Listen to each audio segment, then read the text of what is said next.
actually like to give a very warm welcome to Dr. Yudice, Professor of Latin American Studies and Modern Languages and Literatures at the University of Miami. When I stumbled across your biography, I thought I need to mention this because from a BA in chemistry to an MA in Spanish to a PhD in Romance languages to then the expediency of culture, On Edge, the crisis of contemporary Latin American culture, and testimonial and postmodernism, just to name a few, and so many more. Yudice's research interests include cultural politics and the economics of the cultural sector, globalization and transnational processes, the organization of civil society, comparison of diverse national constructions of race and ethnicity, the role of intellectuals, artists, and activists in national and transnational institutions. Yudice's teachings then include critical theory, literary and cultural studies, with courses ranging from contemporary aesthetics and politics to urban imaginaries, to film recreations of literary works and cultural policy in Latin America. From the directory of the Miami Observatory on Communication and Creative Industries, which map work in music, theater, audiovisual, culture-based urban revitalization, culture networks throughout the Americas, and community-based projects in South Florida, member, of course, of the Executive Council of LASA and MLA, to today, Bielefeld, who, you're not a stranger of our place, that is, have been here in 2005, actually, part of the EIS Research Colloquium, the E Pluribus Unum Task Force here at the CIP, and the most recent 2017 Routledge Companion to Interamerican Studies publication with an article titled From Interamerican Relations to Global Commons. We are delighted to have you here and are very interested in hearing your thoughts about Inter-American culture studies in the new millennium. Thank you. Thank you.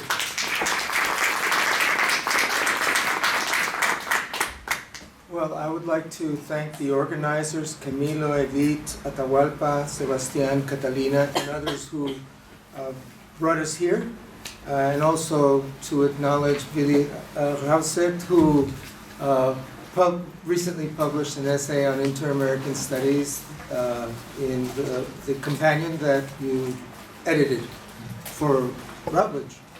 Yes. In any case, the approach, so let me get to my talk. I changed the title. So the approach I take in this talk is the result of a conversation with the new director of my department at the University of Miami.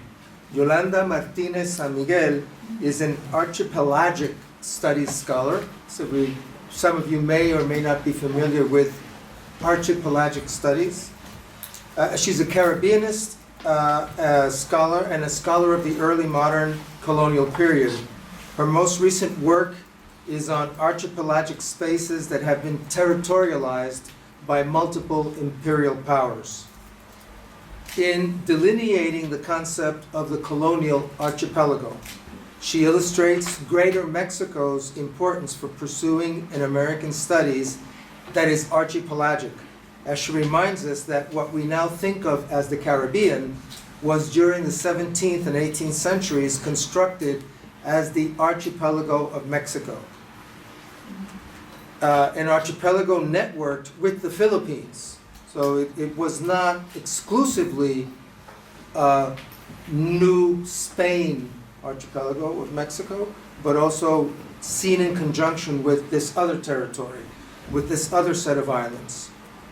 In addition to official imperial cartographies, she describes a colonial archipelagic cartography in which islands function as navigational nodes central to the networks created between ports by the Spanish flota system.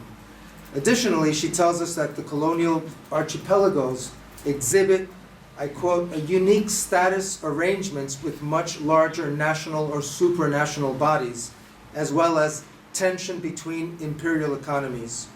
Spain, the Viceroyalty of New Spain, and colonial borders, the Canary Islands, the insular Caribbean, and the Philippines. One result of her work is that we need to understand such territorial arrangements according to a layered history of framings, multiple framings that are not easily accounted for in lineal narratives, right? Because it's almost as if there was a palimpsest, a historical palimpsest of different framings of territories, of waters and islands that we have to think of when we think of what we're going to study. Yolanda's essay and the introduction she gave me to archipelagic studies got me thinking about framings and scales. So my presentation is, even though I discuss particular topics, about framings and scales. As a faculty member in American Studies, the American Studies program at NYU in the 1990s, I was aware of the turn to a new post-exceptionalist American Studies that drew on new framings drawn from diaspora studies, post-colonial studies, subaltern studies, transnational and translocal migrations, ethnic studies, in particular multiple identifications of Latinos, and a padurized disjunctional ensemble of ethnoscapes, technoscapes, financescapes, mediascapes, and ideoscapes that comprise the imagined worlds of globalized communities. With the exception of Miami, most of my work after leaving NYU has centered on Latin America, and I had not kept abreast of new tendencies in American studies. So it was quite a surprise for me to read that the new archipelagic studies provided a different frame and scale than that of continents, borders, and even individual islands. These archipelago scholars even downplayed the border epistemology that the new American studies scholars had derived from Gloria Anzaldua's borderlands. They argue for an archipelagic epistemology. They write, and I quote, "The received metageographical assumption regarding the American hemisphere and the United States in particular has been that these sites are fundamentally continental spaces and continental presumptions, which are the bedrock of what Michael Denning once described as the heart of the method, content, and politics of American studies. These continental presumptions have persisted into American studies even into the 21st century. Indeed, we would argue the epistemic gravity of both the United States and the Americas' mythic continentalism has obscured the materiality of the Americas' archipelagic status." End of quote. Not only Michael Denning is taken to task, some of the towering figures of the new American studies, such as Y.Chi Dimok, Lisa Lowe, Amy Kaplan, and John Carlos Rowe, are also critiqued for their transnationalist view of the field, including the Interamerican frame, which is premised on a continentalism that is tantamount, for these scholars, to colonialism. Hence, they advocate a decontinentalization of thought. They bemoan, I quote, that a residual Americanist bias toward the continent also inhabits the field's persistent anti-insularity or anti-islandness. Close quote. For them, epistemic violence results from and is perpetuated by a continentally oriented neo-colonial modernity that has associated the island's defining geoformal feature with devalued categories such as the fixed, the self-enclosed, the parochial, the narrowly nationalist, and the internationally disembedded. Thus, they advocate, I quote, a post-continental, insular imaginary, and further, describing archipelagic imaginaries and reading practices that foregrounds the Americas, embeddedness within a planetary archipelago that holds in tension the super-regional and the micro-regional. Well, I present this not necessarily because I share all the premises of archipelagic studies, but also to show that there's been a new turn, or at least a critical turn, in Inter-American studies and American studies that tries to put the focus on oceans, waters, seas, and islands, and archipelagos in particular, and their colonial and imperial framings in order to reconceive what we think of as American and Inter-American studies. I think that, as will become evident, that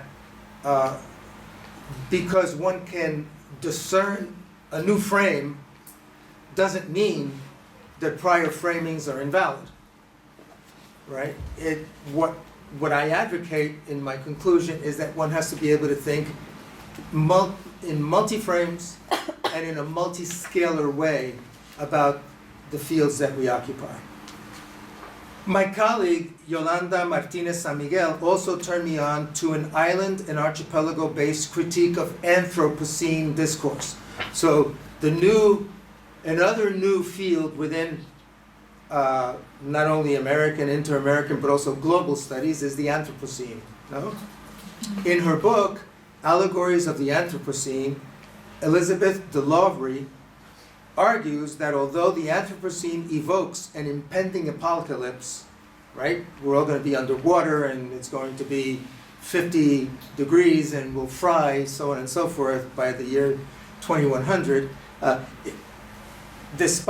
Although the Anthropocene evokes an impending apocalypse, for indigenous and other marginalized peoples, that apocalypse is not in the future, but has been operative historically through colonialism, resource extraction, and developmentalism, various forms of what David Harvey has called accumulation by dispossession. I quote from Delowry's Allegories of the Anthropocene. The lack of engagement with post-colonial and indigenous perspectives in Anthropocene writing has shaped Anthropocene discourse to claim the novelty of crisis rather than being attentive to the historical continuity of dispossession and disaster caused by empire. And even today, sea level rise and huge plastic gyres affect poor ex-colonial islands and coastal lands more than they do wealthier areas. Delowry reminds scholars of the Anthropocene that we have to reckon with the past, the legacy of colonialism. In that regard, for her, art and literature have much to do to contribute in establishing allegorical, metaphorical links for what may not be evident. In much of the literature that she reviews, a lot of it based on Glissant's work and also Brathwaite's work on dialectics, establishes, say, a framework for examining metaphors and tropes that can bring to the present some of these historical precedents. The Anthropocene, a term coined by American biologist Eugene Sturmer and Dutch geochemist Paul Crutzen, describes a new geological epoch dominated by human activities at all scales, particularly the transformation of the planet's atmosphere due to fossil fuel burning and its uses in plastics. As some of you may know, there's almost large island formations called gyres throughout the oceans that are made up of the plastic that humans have discarded. The Anthropocene signals a fundamental shift in human history and human capacity. Sturmer and Crutzen tell us that the idea of the Anthropocene severely qualifies humanist histories of modernity and globalization, whether of the neoliberal, progressive, or Marxist variety. Its geological hypothesis requires us to put global histories of capital in conversation with the species history of humans, as colonial expansion and capitalist accumulation produced both historical inequalities and locked in future climate instability tied to humanity at the level of a global population. In response to a critique of his first essay on the Anthropocene, Dipesh Chakrabarty, who, for humanists at least, and social scientists, is the person who brought the Anthropocene to visibility, he refers to the difficulty of thinking about climate change in a different scale than that of human-centeredness. He writes, quote, "Our political and justice-related thinking remains very human-focused. We still do not know how to think conceptually, politically, or in accordance with theories of justice about justice towards non-human forms of life, not to speak of the inanimate world. And he quotes the British geographer Nadia Clark on the need to embrace the fully inhuman in our thinking. Here, I join Delowry in pointing out that there are groups of people who have thought about the continuity of the human and the non-human. This is a difficult issue to understand for those of us who have not grown up in a community that interacts in social, material, and spiritual dimensions with nature and with the non-human. In The Sky is Falling, Yanomami shaman David Kopenawa relates his cosmo-ecological thought to his translator, and anthropologist Bruce Albert. He often explains what nature means for him by contrast with the way in which whites translate Yanomami terms. In his review of The Sky is Falling, Peter Goh expresses dissatisfaction with the translator's lack of engagement with Kopenawa's use of the word yurihi, the forest, or at least that's the translation we could give it in English. Goh writes, Kopenawa is clear. Urihi is not the Yanomami equivalent of our notions of nature and the environment, but rather a livable world for Yanomami people. Where Kopenawa discusses this term and his conflict with words such as environment and ecology, translator Albert includes a footnote clarifying Kopenawa's discomfort with the Portuguese word meio ambiente. Kopenawa expresses his discontent that in its division, meio ambiente, the word itself reflects the relationship between Western peoples and the non-human world. And he says, I quote, "For us, that the white people preferred to in this way is what remains, to speak in this way or to think in this way, it is what remains of the forest and the land that were hurt by their machines. It is what remains of everything that they have destroyed so far. I don't like this word. The earth cannot be split apart as if the forest was just a leftover part." Close quote.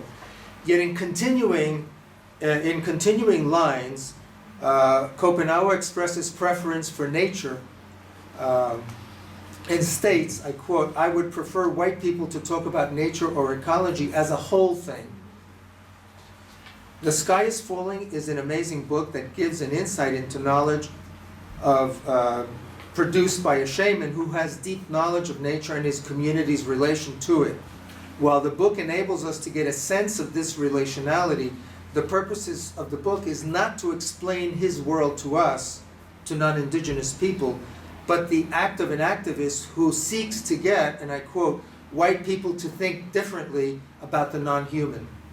He writes that, I quote, "he would like white people to stop thinking that our forest is dead and placed here without reason."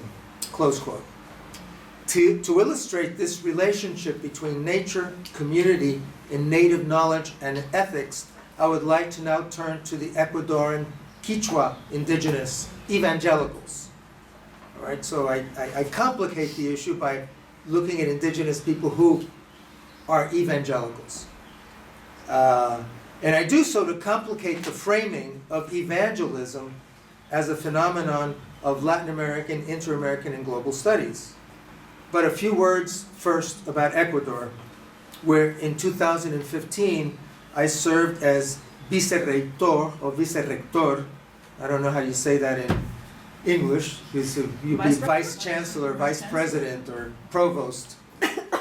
I'm not sure which one of those words is the correct one, but vice-rector for community relations at the Universidad de las Artes in Guayaquil, one of then President Correa's 4 emblematic universities whose mission it is to help bring about a transformation in Ecuador's productive model. All right. So first I have to contextualize what I'm going to say about the Quichua indigenous evangelicals by discussing how in Ecuador the cosmovision of the Quichua people was incorporated into the Ecuadorian constitution.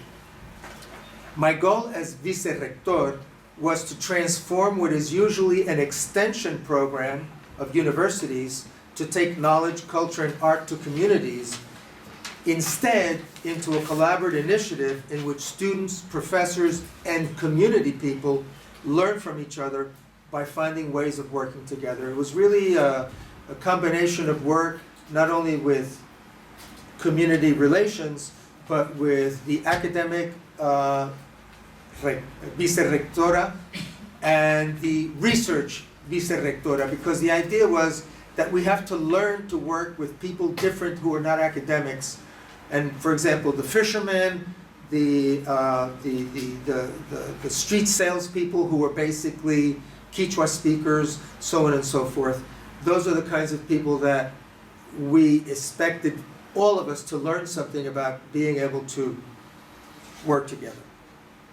As explained by René Ramírez, then president of the Higher Education Council and National Secretary of Higher Education, Science, Technology, and Innovation, the 4 universities that I mentioned, the 4 emblematic universities, are a proposal, he writes, for a national pact, a proposal for the construction of a society of knowledge and creativity to change the pattern of accumulation, a pact between the state, the decentralized autonomous governments within the state, the central government, the private sector, the plural economies, and the entire university system, with the purpose of getting out of the extractivist economy and building an economy of unlimited resources based on knowledge, creativity, and thinking. The report on the creation of this university adds nearly $1.1 billion US dollars was provided by the state for the first phase of the implementation of the 4 universities over 5 years. These centers of studies of the highest academic level and international standards will also form strategic alliances with their related areas in institutes, faculties, conservatories, companies, and more strategic sectors throughout the country. The idea is that these 4 universities would transform not only other educational institutions, but also different aspects of Ecuadorian society. As expected, there are criticisms regarding this new model of higher education. I don't have the time to go into detail, but suffice it to say that some sectors criticize the model of professionalization that emphasizes obtaining doctorates in the US and Europe, leaving behind local knowledge that, according to the critics, should be emphasized. All right? Since the Ecuadorian Constitution incorporates the principle of summa causae, or, well, again, there's a whole politics of translation here. Right? We could call it good living, but there's part of the discussion that I have here is about the difficulty in the translation of this concept, of this ethics, rather than a concept, summa causae. But in any case, summa causae is incorporated into the Constitution in Articles 275 to 278, which specifies that buen vivir, here I'm quoting from those articles, or good living will require that individuals, communities, peoples, and nationalities effectively enjoy their rights and exercise responsibility in the framework of interculturality, respect for diversities, and harmonious coexistence with nature.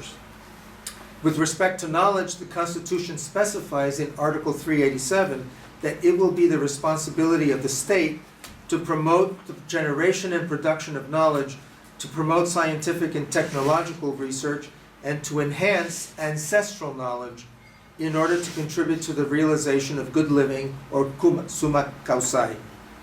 Moreover, the Ministry of Education and Culture believes that summa causae, or buen vivir, is the guiding principle of the educational system, of the transversality in the curriculum, and the common thread of the transversal axes that are part of the formation in values. But Ecuador is best known for being the first country to give rights to nature in the Constitution of 2008, under the influence of Quechua indigenous cosmology. This was also an inter-American affair, as the US-based Community Environmental Legal Defense Fund assisted delegates to the Constituent Assembly in drafting the language based on ordinances developed and adopted by municipalities in the United States. That is, even before Ecuador included summa causae as the guiding principle in the Constitution, several cities in the United States in this Community and Environmental Legal Defense Fund had already instituted those in their local ordinances, right? These local laws, and now Ecuador's constitution, here I'm quoting from the fund, recognize that ecosystems produce the inalienable and fundamental right to exist and flourish, and that people possess the legal authority to enforce those rights on behalf of ecosystems. In addition, these laws require the governments to remedy violations of those ecosystems' rights. Article 1 of the New Rights for Nature chapter of the Ecuador Constitution reads, I quote, "Nature or Pachamama, where life is reproduced and exists, has the right to exist, persist, maintain, and regenerate its vital cycles, structure, functions, and its processes in evolution. Every person, people, community, or nationality will be able to demand the recognition of rights for nature before public bodies." The reason why I'm going into this is that Chakrabarti has said that it's very difficult to think about the relationship of the human to the non-human, but we could see that there's precedents throughout the Americas that had already been establishing before Chakrabarti even wrote his 2009 essay.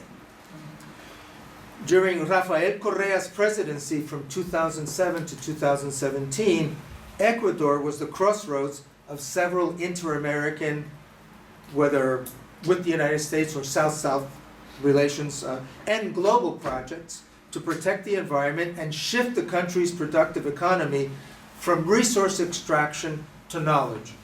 As we will see, the protection and the shift in productive system were not realized for a number of reasons. The country has not moved closer to a knowledge-based economy, in part because of the current economic crisis, which led the Correa government to maintain the extractive economy.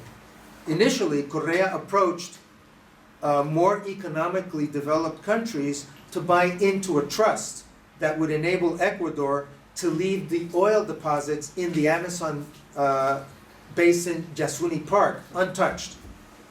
Given the lack of interest by those more economically developed countries, Correa decided to exploit the oil reserves, leading to alarm by environmentalists and indigenous peoples in whose name he had made summa causae a principle and fundamental principle of the Constitution. In other words, he betrayed his own inclusion of summa causae in the Constitution. This and other actions led many activist collaborators, both national and foreign, to see an instrumental use of this principle. But and here we could say something that Rita was saying, there's something about the state form that leads to the betrayal, even of the best principles that attempt to be incorporated into that. In this case, one of the most extreme cases of a country that actually gives rights to nature according to indigenous principles, and then continues to extract petroleum, right, on indigenous lands, no less. But it's even worse. The Ecuadorian government went further and criminalized environmental organizations and indigenous peoples. Correa's government. For example, as Correa's term was about to expire, his government sought to dissolve the environmental organization Acción Ecológica, as well as many others in the past. The move by the government came 6 days after violence between soldiers, police, and indigenous Shuar people opposed to a Chinese-run copper development, Panantanza San Carlos, in the Cordillera del Condor region, and just 2 days after Acción Ecológica had called for a truth commission to be set up to investigate the events there. These actions suggest that the government deployed the term summa causae as a way to disguise neo-development And these organizations and the indigenous people with whom they collaborated got in the way. We might say with researcher and activist Javier Cuestas Casa, an Ecuadorian decolonial critic of development and post-development, that summa causai is not buen vivir. What he means is that the translation, particularly a translation into the Western Constitution, legal system, does not capture the different epistemology and different ontology of the indigenous communities in which the principle is operative. He states, I quote, "For the majority of actors related to indigenous culturalist discourse, grosso modo, summa causai is not buen vivir. Summa translates as harmony, plenitude, and causai as life, coexistence. The most common translation is life in plenitude, although it is also possible to find beautiful life, harmonious life, balanced life, or harmonic living together. This communitarian aspect is crucial to summa causai, something that is not captured in the phrase buen vivir."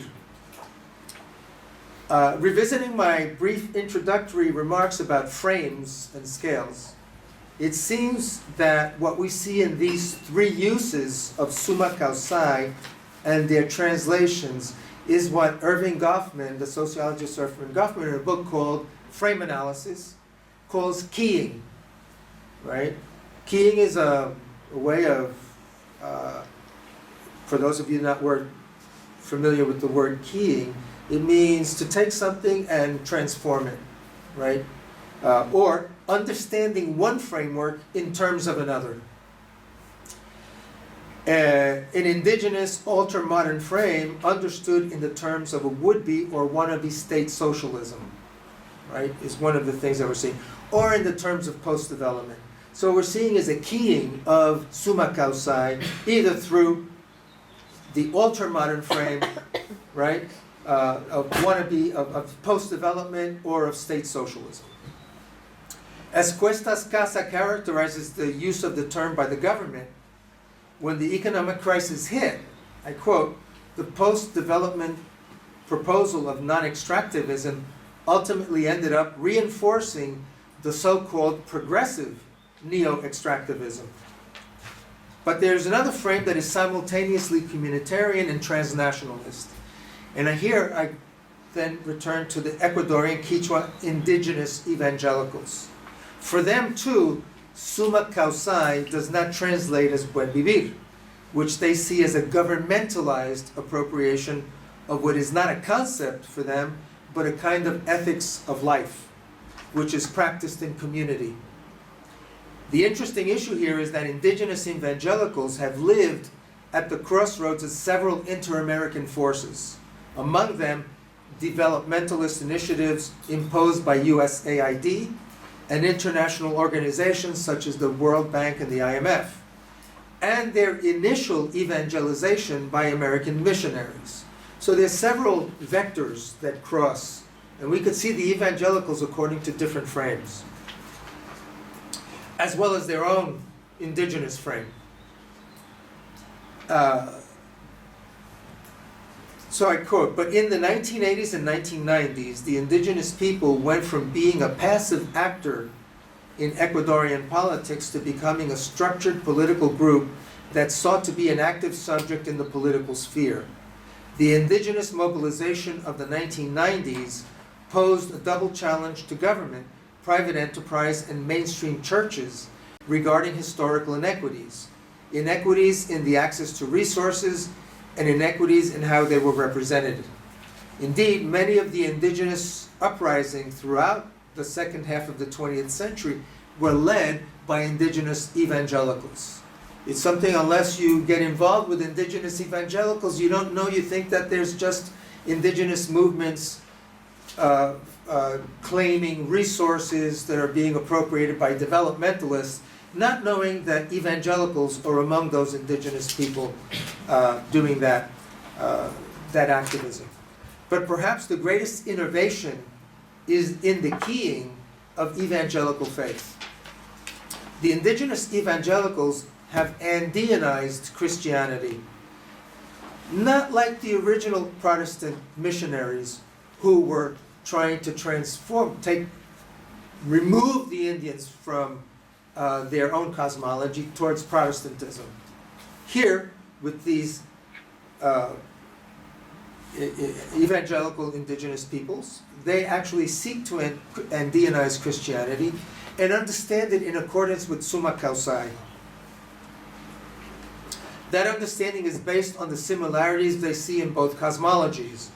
The Andean ethics of life is premised on communion, harmony, reciprocity, solidarity, relationality, the connectedness of all beings, the respect for the environment, etc. For them, these principles do not vary in the evangelical movement, but are reinforced through religious spiritual testimony. Moreover, their notion of God does not belong to a particular religion, they say. Ours is not a Christian God, an indigenous God. There is that divinity. God is everywhere in the life of humans and nature. I quote, Summa Causai, I'm quoting here from a thesis that interviewed a cross-section of indigenous Quechua evangelicals. Summa Causai is for all, for the Catholic and the evangelical. That's why we speak of a global God.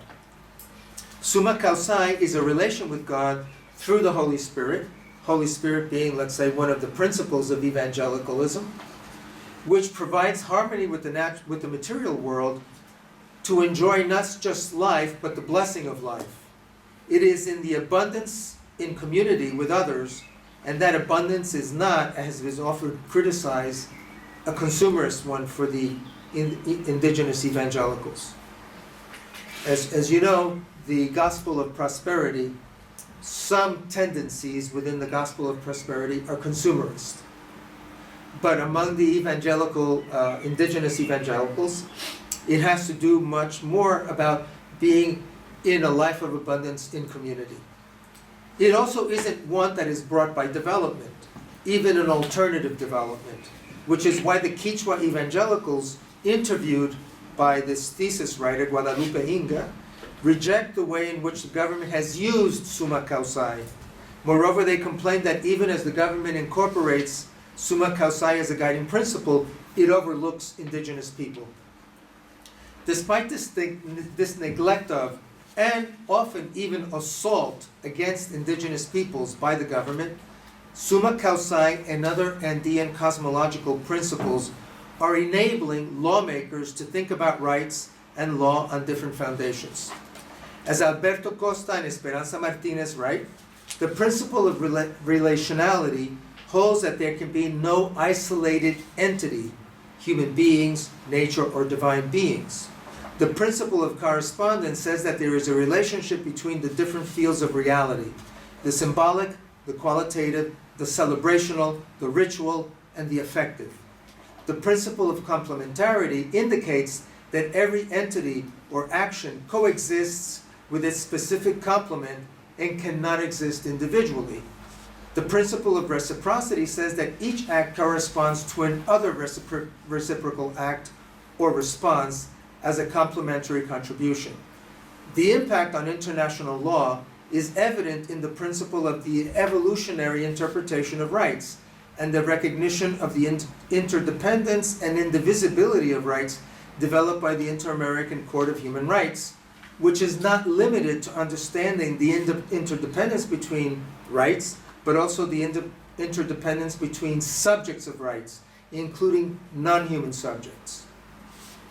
As such, by recognizing the legal personality of the environment, which the court has done, the court puts nature on a par not only with humans as right-bearing subjects, but with corporations, which gained the status of right-bearing citizens when in a 1988 decision, the Supreme Court of the United States extended to corporations the right to have their life, liberty, and property protected as stated in the 1968 14th Amendment of the Constitution.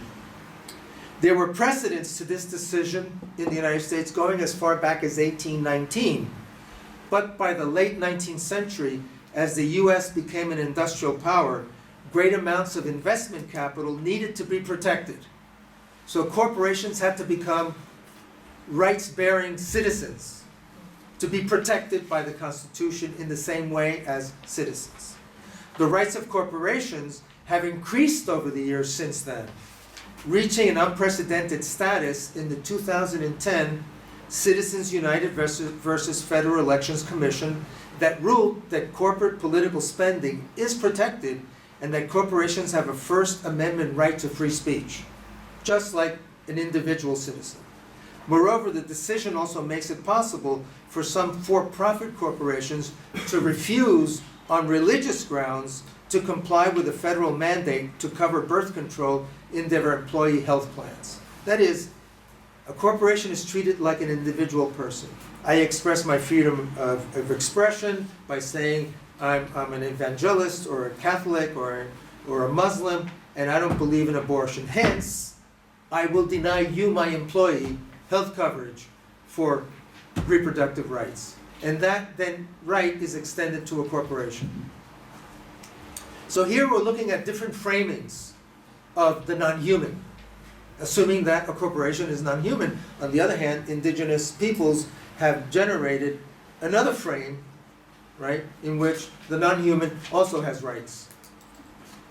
There is also much critique of evangelicals from the left, especially of the so-called gospel of prosperity, according to which God will grant wealth and health, good health, to people who have faith. It is no doubt that in some contexts the evangelical focus is on an economic sense of prosperity. But there are many different contexts, and what is understood as material prosperity may have to do with communal efforts and sharing, as in the Ecuadorian indigenous evangelicals, and in many churches to which poor and marginalized ethnic groups turn. As Argentine scholar of religion Pablo Seman argues, quote, evangelism has a great capacity to link its message to local spiritualities, as well as to encourage flexible, diverse, and easily appropriatable forms of organization, theology, and liturgy, with which it reaches the most diverse segments of the population of different national contexts. Criticism focuses on consumerism as the goal of the gospel of prosperity, but this is not always or necessarily the case. Moreover, in many contexts, there is a mixing of the material and the sacred, which is related much more to a sacrificial ethos, according to which peasants and certain indigenous and Afro-descendant groups, even urban ones, offer animals and other items to the gods in exchange for prosperity. So that relationship between the material and the sacred also has historical precedence among different groups and is not necessarily a novelty within the gospel of prosperity. In a radically capitalist era, there certainly are pastors that flaunt the monetary aspect of the gospel of prosperity, such as Reverend Ike, who had a blessing plan whereby radio listeners and TV viewers would send him money, and in return, he would bless them. I remember watching this program with dumbfounded awe. I wasn't the only atheist who watched him. I mean, it was one of the most interesting things that he could tell people, send me money and I will send you a blessing and you'll become rich. Right? And people sent him money. So I wasn't the only atheist who watched him. John Lennon and Yoko Ono's personal assistant told an interviewer that one night while channel surfing, Lennon heard Reverend Ike say the phrase that became the title of his early his only number one US hit, "Whatever Gets You Through the Night," if you remember that song. But because by watching this, Reverend Ike said, "I'm going to get you through the night." Right? And he said, "That's an amazing phrase, I'll use it in a song." But such anecdotes aside, it has to be emphasized that there are other ways in which the divine takes worldly form for evangelicals. And given that there is no universal rule among evangelicals for who can become a pastor, one sees a rhizomatic proliferation of churches, often splitting when there are differences among the faithful. In the small country of Costa Rica, for example, with a population of 5 million, there are over 4,000 evangelical churches. Just shows you the enormous diversity and proliferation of these churches. Seman discerns 4 moments in evangelicals' relation to politics. The initial repudiation of the worldly, going back to the early 20th century, evangelist missionaries. Second, a second moment in the 1970s when evangelicals began to defend their rights to exist, especially in overwhelmingly Catholic societies like those of Latin America. A third moment, beginning in the 1980s, is when the growing number of evangelicals were seen as a large voting bloc for, seen as a large voting bloc for more mainstream politicians, such as Collor de Mello, Fernando Henrique Cardoso, Lula da Silva, Dilma Rousseff, Marina Silva, and Bolsonaro in Brazil. All of them sought the vote of the evangelicals. This tendency continues today, and also obviously López Obrador, right? This tendency continues today in the alliance evangelicals have made, as I said, with López Obrador in Mexico, and in Argentina, both Cristina Kirchner and Macri have been courting the evangelicals. But again, to quote Rita from yesterday, the national state politics corrupt, and so the incorporation of evangelicals doesn't mean that the evangelicals necessarily get to dominate, and if they do, they can enter the same corruption system as that of the politics itself. That's a moment that we're facing right now in Costa Rica, where the Minister of Education had to resign the day before yesterday, because he promoted bathrooms for people who did not conform to normative gender, so that in a school there might be a place where someone can feel comfortable going to the bathroom, right? And so he was accused of promoting a gay style of life, and enough of a momentum was created to have him resign. And in a fourth moment, Seman refers to the evangelicals have moved to religionize the state and seek to re-enchant society with Christian values. And that's something what I just mentioned. Now they're demanding, the evangelicals in Costa Rica, not only that the minister resign, but that Christian values are at the heart of education, right? And this is a turn of events which presents problems for progressives, since Christian values that evangelicals uphold are opposed to abortion and reproductive choice, same-sex marriage, and in Brazil, Afro-Brazilian religious practices, which ironically are similar to some of those practices by evangelicals, the charismatic, re-enchanted practices. And even with regard to to same-sex marriage, there is diversity. Nevertheless, evangelicals have managed to gain a measure of political visibility by attacking so-called gender ideology, which I have there, a term with which I was not familiar, although I did know that evangelicals, like many Catholics and Muslims, object to plural and flexible genders. But I first came to hear the phrase gender ideology when Judith Butler was burned in effigy in Brazil on the occasion of a visit there to discuss democracy. Right?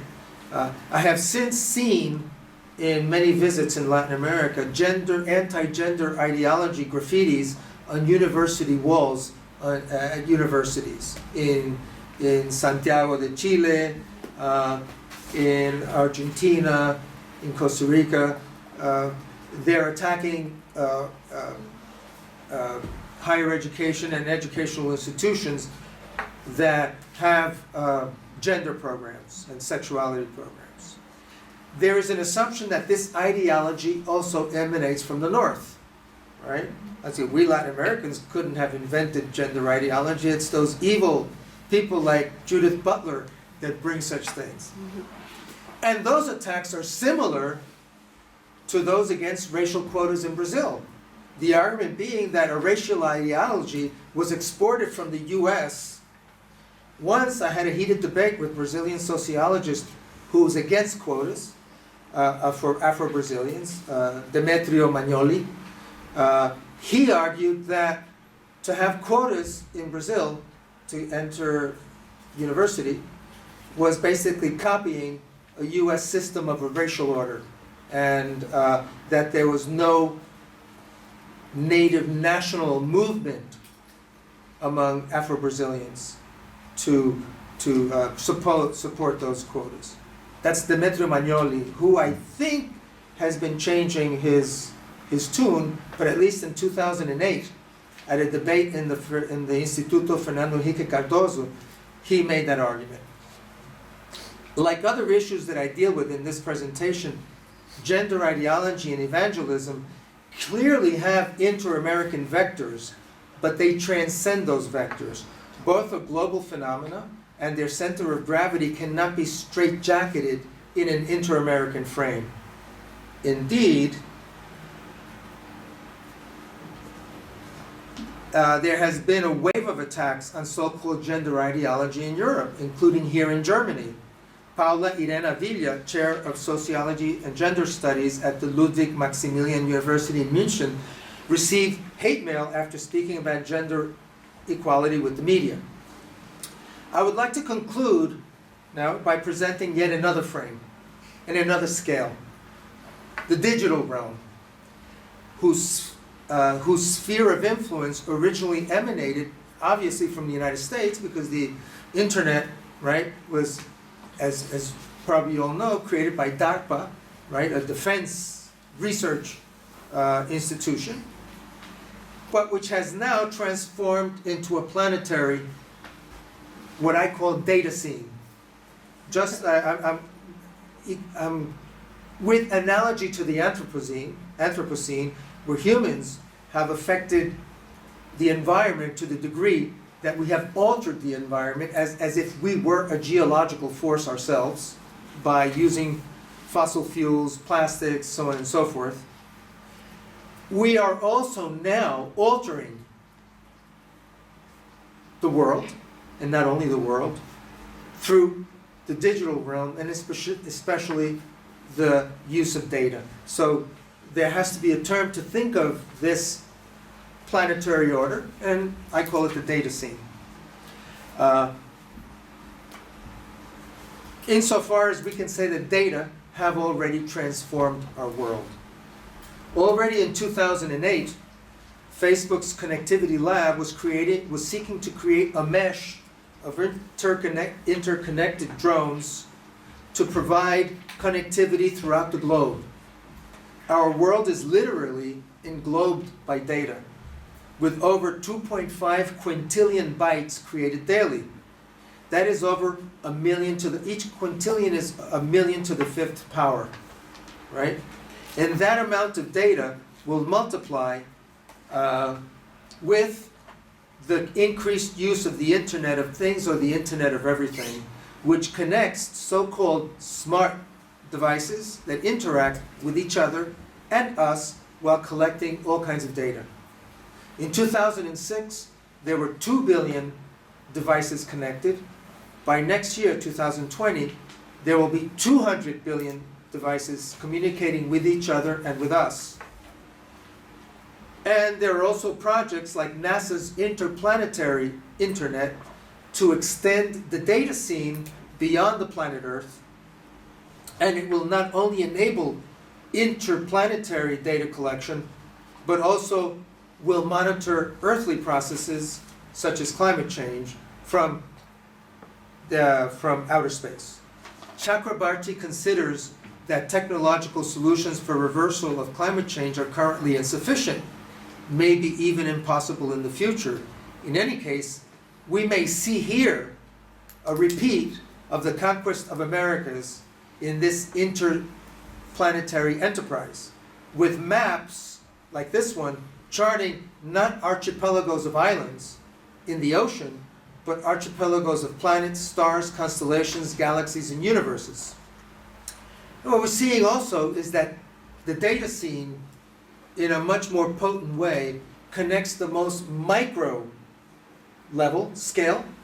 For example, already existing sensors that the medical field has generated that circulate in the blood, sending information about the function of organs, right? So at the level of cells circulating in our blood, from that level to that of the interplanetary data scene, right? So there's a continuity of scales that we see here. Since the inception of the internet, activists like those of the Electronic Frontier Foundation have sought to maintain the internet as a commons. That's I had a whole section on discussion of the commons, but that has to be left out because there's no time. But it's interesting, the commons, procomún in Spanish, is a word that's developed in the Middle Ages. And for those of you that know the research and scholarship on the commons, know that it's developed in Europe. But there are equivalent or analogous concepts coming out of different parts of the world, including the Andean indigenous world, with such concepts as the Minga, collective work, so on and so forth. They're not perfect translations, but they're analogous to the notion of the commons, whereby there are elements, particularly of nature, that are neither public nor private, and that activists argue that they should remain not public and not private. Hence, the internet should be one of those realms that is neither public nor private. Of course, it's already been privatized.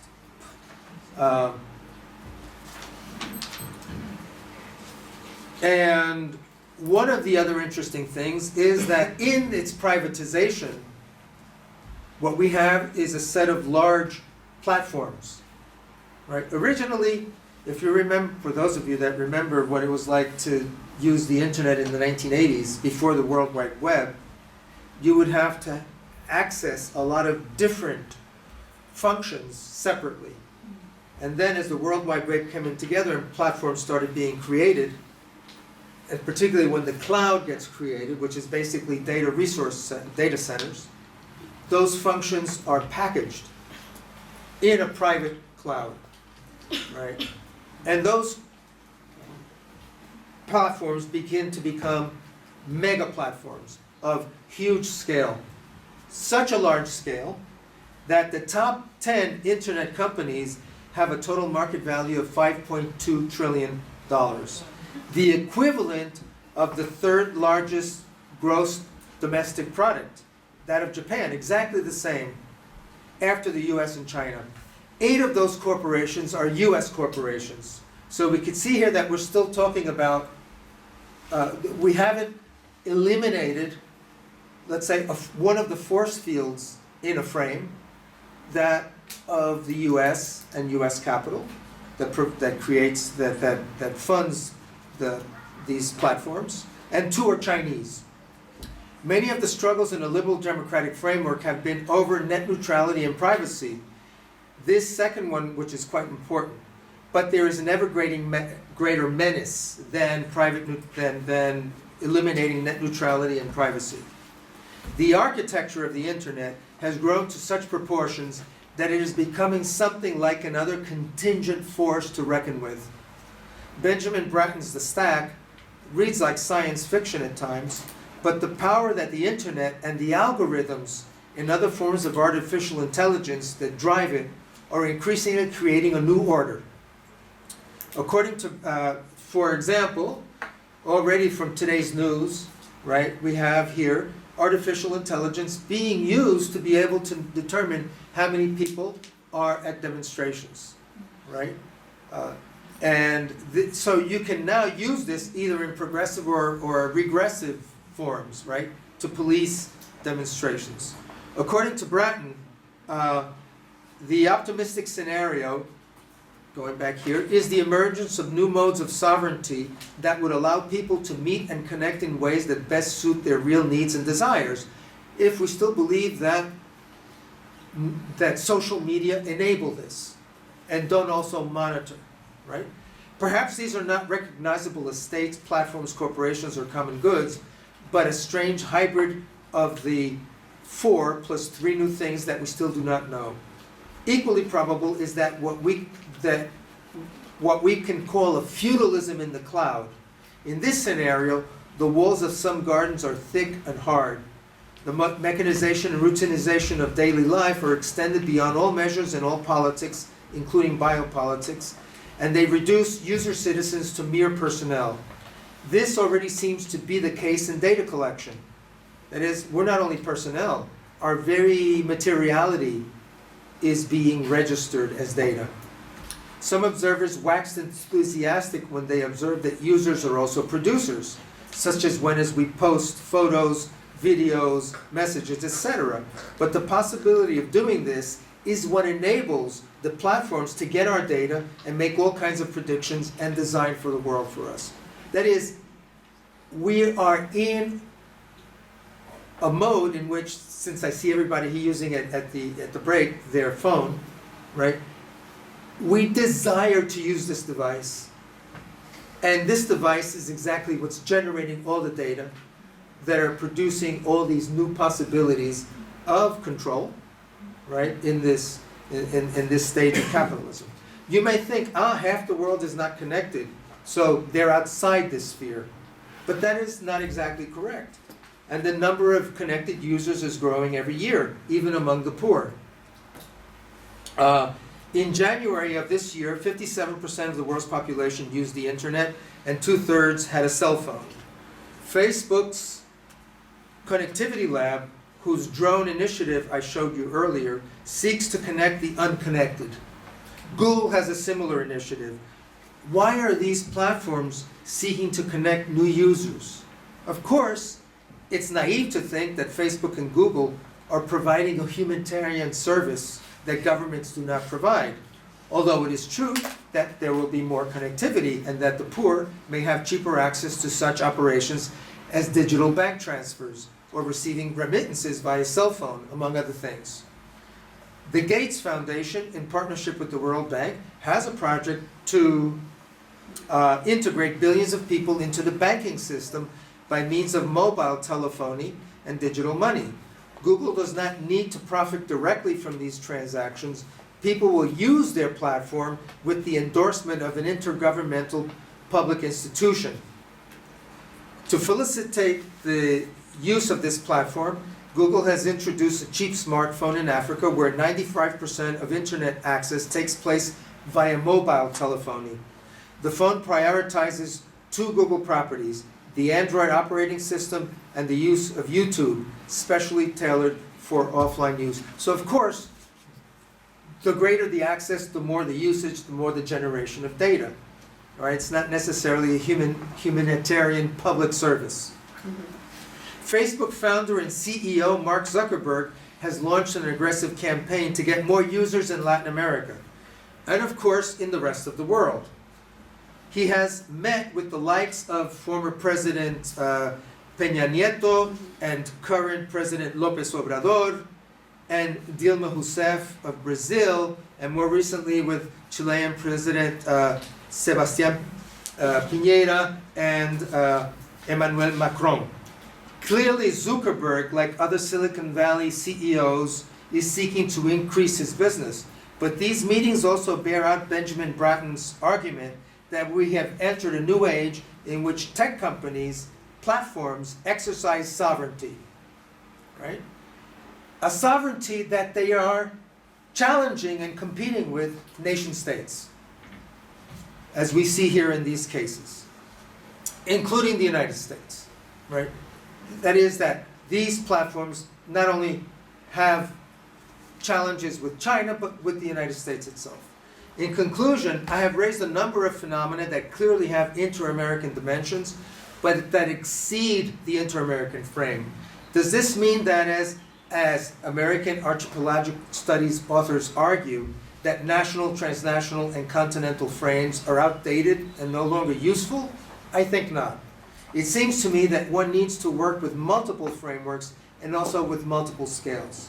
There are different sets of challenges with each frame and scale. Applying the archipelagic framework enables one to more easily see an archipelagic imperial US.